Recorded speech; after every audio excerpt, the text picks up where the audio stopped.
بسم الله الرحمن الرحیم.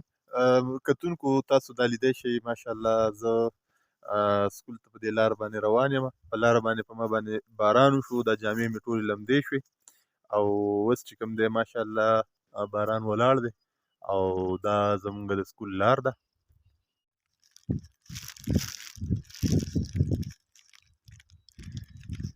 په دې ځای کې چې کوم دی زه لږ ودرېدم او دا زمونږ د سکول لاره ده.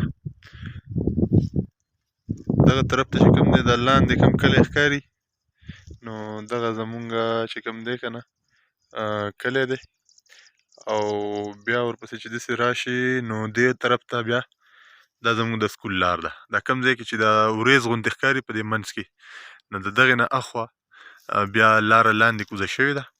نو په دې باندې چې کوم دی بیا زه به اوس خیژم. نو نن په دې لاره باندې په ما باندې باران هم وشو او باران زه لوند هم کړم، بس ډیوټي ده نو مونږه څه کولی شو. دا د بل سایډ ته چې کوم دی دا غر دی، د کسو، دا د کسو کلی دی او ورپسې دې خوا بیا لاندې لالکو دی او پورته بیا چې کوم دی ریډار دی. نو دا کومه لاره چې ښکاري تاسو ته دغه یوه دا د کسو نه دې د چوڼۍ دې لارې ته لار راغلې ده.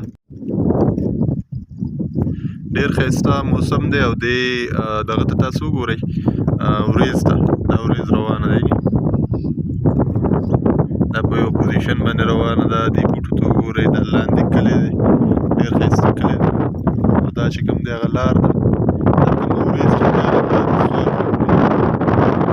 او زمونږ چې کوم لاره ده نو هغه د منزل په طرف هغه دا لار ده. په دې باندې به مونږ په دغه وریځ کې بیا پټ اوړو هغه طرف ته. السلام علیکم. کوم غرونه چې مونږ ته ښکارېده هغه پټ شو او یو وریځ او دوړه ده دغه شانتې راغلم او بیا به انشاءالله داسې په دې لاندې لار باندې ځمه که نه.